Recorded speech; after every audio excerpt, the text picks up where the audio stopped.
బ్రాహ్మణ సమాజానికి పెద్దలకి మహిళలకి అందరికీ హృదయపూర్వక నమస్కారాలు.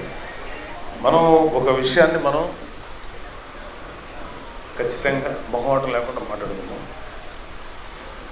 గతంలో పూర్వీకులు చేసిన తప్పు వాళ్ళదై ఉంటుంది, కానీ ఇప్పుడున్న ప్రజెంట్ జనరేషన్స్ తప్పు కాదు. యూదులు జీసస్ క్రైస్ట్ని సిలువ వేసిన తర్వాత ఇప్పుడు ఉన్న యూదుల్ని ద్వేషించడం అనేది కరెక్ట్ కాదు. ఆ రోజుల్లో జరిగిన యూదులు అదే తప్పు. ఒక రైతుకి వ్యవసాయం ఏ టైంలో చేయాలి, ఎప్పుడు దుక్కి దున్నాలి, ఎప్పుడు విత్తనం నాటాలి అదని తెలుసు. అలాగే ఒక కుమ్మరి, ఒక కమ్మరి, ఒక కంసాలి ఎవరైనా సరే వాళ్ళ వృత్తుల్లో వాళ్ళకి ఒక స్పెషల్ స్కిల్ ఉంటుంది. మీ స్పెషల్ స్కిల్ జ్ఞానం. సో జ్ఞానం యాక్చువల్గా ఇవాళ హిందూ మతం భారతదేశంలో ఇంకా బతికుందంటే దానికి మూల కారణం బ్రాహ్మణ కమ్యూనిటీ. కాకపోతే నిజంగా ఇవాళ భారతదేశాన్ని నిజంగా రూల్ చేసింది ఎవరంటే ఇందిరాగాంధీ ఒకప్పుడు, కాశ్మీరీ పండిట్ ఫ్యామిలీ గారు, బ్రాహ్మిన్స్, పివి నరసింహరావు గారు రాష్ట్రానికి కూడా సీఎంగా చేశారు. One of the greatest and honest వ్యక్తి ఆయన. టంగుటూరు ప్రకాశం పంతులు గారు. ఇక విద్య చూసుకుంటే, సంగీతాలు లేకపోతే కళలు చూసుకుంటే ఎక్కడ చూసినా బ్రాహ్మణులకు సంబంధించినటువంటి కళాకారులే ఎక్కువగా కనపడుతుంటారు. ఎస్పెషల్లీ సాంప్రదాయ సిద్ధమైనటువంటి కళాకృతుల్లో సంగీతం కానీ, ఇవి కానీ, ఒక వాయిద్యాలు కానీ, వాటిలో కానీ, అలాగే లిటరేచర్ కానీ. నిజంగా మిమ్మల్ని ఎవరు ఈ ఫీల్డ్ మీది, ఈ నాలెడ్జ్ అనేది మీ ఫీల్డ్. తెలుగు ఇండస్ట్రీలో కూడా మాకు సీతారామ శాస్త్రి గారు, వేటూరు సుందరమూర్తి గారు, ఆత్రేయ గారు, సముద్రాల రాఘవాచార్యులు గారు, జోగయ్య శాస్త్రి మా క్లోజ్. మాకు మీ అందరికీ తెలుసు త్రివిక్రమ్ శ్రీనివాస్, పవన్ కళ్యాణ్ గారికి ఆత్మబంధు, ఆయన one of the greatest writer. అలాగే బాపు గారు, విశ్వనాథ్ గారు దేశాన్ని, ప్రపంచానికి భారతదేశం తాలూకు ఒక కల్చరల్ హెరిటేజ్ అంబాసిడర్. అంత గొప్పవాడు ఉన్న ఈ సమాజంలో నిజంగా చెప్పాలంటే ఇవాళ పరిస్థితుల్లో కనుక అంబేద్కర్ గారు బతుకుంటే బ్రాహ్మిన్స్ కూడా స్పెషల్గా ఒక రిజర్వేషన్ ఇవ్వాలని రూల్ పెట్టాడు. అలాంటి పరిస్థితులు ఉన్నాయి.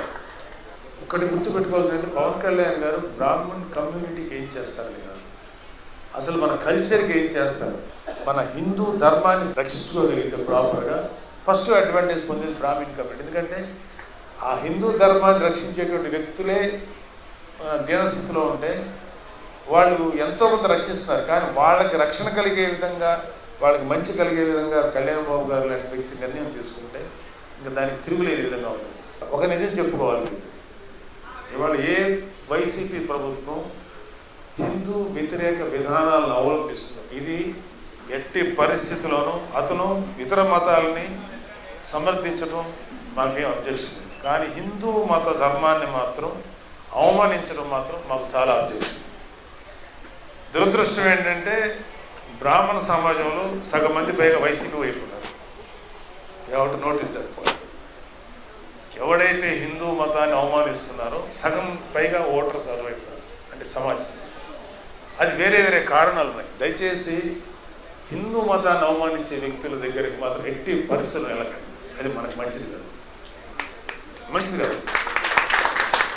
మన అమ్మవారు చేయి నరికేస్తే, ఒక హిందూ మత వ్యతిరేకి రథాన్ని కాల్చేస్తే, రాముడి తల నరికేస్తే వైసీపీ వాళ్ళ విధానం తలగా నరికింది, ఇంకో తల నుంచి పెట్టుకోవచ్చు, చేయగా నరికింది, ఇంకో చేయి పెట్టుకోవచ్చు, కాలిపోయిన రథమే కదా, ఇంకోటి చేయించుకోలేము. ఇంత చులకన భావం ఉన్నటువంటి వైసీపీ గూండాలకి ఫస్ట్ చెప్పు తీసుకోవడానికి చేస్తుంది మీతోటి. బ్రాహ్మణుడు ఎవడు ప్రతి వాడు చెప్పు తీసుకోవడం ఇంత దుర్మార్గం అన్నమాట.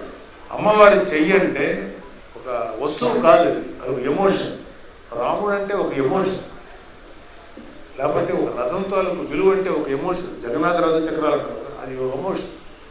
ఎమోషన్ని నువ్వు దెబ్బ కొట్టి చేస్తే పోలా అనేటువంటి వ్యక్తులు ఉన్నటువంటి వైసీపీ ప్రభుత్వాన్ని మాత్రం ఎట్టి పరిస్థితుల్లో మీరు మాత్రం వాళ్ళకి సపోర్ట్ చేయకండి. పూజారిని కాలుతో తన్నేటువంటి వైసీపీ దుర్మార్గులు, దుండగులు దేంతో కొట్టాలి, ఏ చెప్పు తీసుకొట్టాలి? మీరు ఆలోచించండి. మీకేం కోపం రావట్లేదా? మీకు ఎమోషన్ రాదా? మీరందరూ ఎవరి వంశంలో పుట్టారు తెలుసా? మీరందరూ పరశురాముడి అంశంలో పుట్టారు.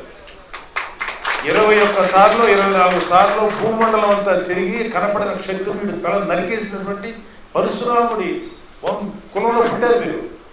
మీరు దయచేసి యుద్ధాలు చేయొద్దు, ఫైట్లు చేయొద్దు, కానీ కలిసికట్టుగా ఉండి మీ ఓటు మంచి వైపు వేయండి, నిర్లక్ష్యం చేయకండి. పవన్ కళ్యాణ్ లాంటి వ్యక్తికి ఓటేయండి. ఎందుకంటే అతను హిందూ మతాన్ని ఎంత గౌరవిస్తాడో నేను కళ్ళారా చూశాను. మీ వెనకాల పవన్ కళ్యాణ్ ఉన్నాడు. ఒక పార్టీ నాయకుడు పిఠాపురం నుంచి పోటీ చేస్తుంటే నాకు తెలుసు పిఠాపురం ప్రజలు ఎంత ఆనందపడ్డారు. మాకు ఇక్కడ పిఠాపురంలో పవన్ కళ్యాణ్ గారి యొక్క అఖండ విజయం మా కళ్ళ ముందు కనపడుతుంది. ప్రజల నుంచి మా లక్ష్మీ దేవాదాయ ధర్మాదాయ శాఖ చట్టం ఎవరి చేతిలో ఉండాలి? అది ప్రభుత్వం చేతిలో ఉండాలా, లేకపోతే ఒక హిందూ సాంప్రదాయాన్ని రక్షించేటువంటి వ్యక్తుల చేతిలో ఉండాలా? అందులో బ్రాహ్మిన్స్ ఉండొచ్చు, హిందూ సాంప్రదాయాన్ని గౌరవించేటువంటి ఇతర కమ్యూనిటీస్ కూడా ఉండొచ్చు. ఇది మన చేతిలో, హిందువుల చేతిలో ఉండకుండా ప్రభుత్వం చేతిలో ఉండటం అనేది ఇట్స్ నాట్ రైట్. ఖచ్చితంగా అంటే ఇవాళ ఒక వక్స్ ముస్లిమ్స్ తాలూకు బోర్డు అంట, దాన్ని ముస్లిమ్స్కి తీసుకోవాలి, వేరే వాళ్ళు వెళ్ళకూడదు. లేదా సిస్టమ్ లేదా, మనం దాన్ని గౌరవిస్తున్నాం. ముస్లిం ట్రస్ట్లో ఉన్న వక్స్ బోర్డులోకి వెళ్ళి మేము కూడా చేస్తామని మన ఏ హిందూ అడగడు. ఒకవేళ వాళ్ళు అడిగినా అది న్యాయం కాదు. అలాగే క్రిస్టియన్కి సంబంధించిన మిషనరీస్ కానీ వాళ్ళ యొక్క చారిటీస్లో కానీ ఏ హిందూ ఎంటర్ కాకూడదు. We should respect. అదేవిధంగా వాళ్ళు ఎవరిని రాలేదు, వాళ్ళ పరిపాలన వాళ్ళు చేసుకుంటారు, వాళ్ళకి వచ్చే ఆదాయంతో వాళ్ళే తీసుకుంటారని చేస్తారు. కానీ మన టెంపుల్స్లో మన హిందూ అనేవాడు లేకుండా ఎవరెవరో ఇతర మతస్థులందరూ హిందూ అత్యంత ఉన్నతమైనటువంటి తిరుమల తిరుపతి దేవస్థానానికి చైర్మన్గా ఒక నాన్ హిందూ చేస్తుంటే అది మాకు చాలా అభ్యంతరకరం, దుర్మార్గం.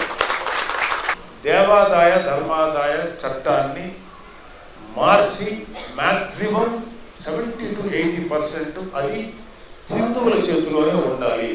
అదేవిధంగా దేవాదాయ ధర్మాదాయ శాఖ నుంచి వచ్చినటువంటి ప్రతి పైసా ఆదాయం హిందూ పరిరక్షణ కోసం, సంస్కృత పాఠశాలల కోసం, హిందూ దేవాలయాల కోసం, హిందువుల పిల్లల కోసం, అది బ్రాహ్మణ పిల్లలు ఉండండి, వేరే కులం పిల్లలు ఉండండి, వేరే కులానికి సంబంధించిన వాళ్ళు హిందువులు అయి ఉండాలి, వాళ్ళకి ఖర్చు పెట్టాలి.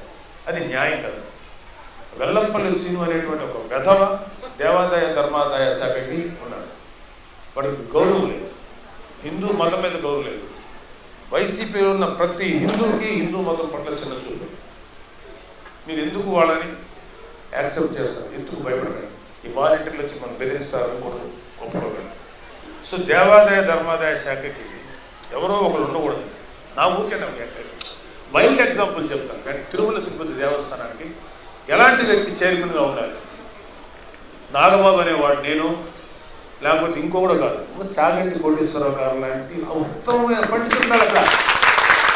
స్వార్థం లేకపోతే ఒక ఎటువంటి దుర్గుణాలు లేని అతి ఔన్నత్యంతో కూడా అద్భుతమైన వ్యక్తిత్వం ఉన్న చాగంటి కోటేశ్వరరావు గారు లాంటి ఉండాలి అక్కడ తిరుమల తిరుపతి దేవస్థానం చైర్మన్గా. వాళ్ళకి ఇవ్వాలి. అంటే అది ఇవ్వాలంటే ఖచ్చితంగా అది ప్రైవేటైజేషన్ అయిపోతుంది. ఎక్కువ మంది హిందువు యొక్క పరిరక్షణలో ఉండాలి, హిందూ మతాన్ని గౌరవించే వాళ్ళు పరిరక్షణ. దుర్గమ్మ గుడి ఈ ఎలక్షన్ నోటిఫికేషన్ వచ్చిన తర్వాత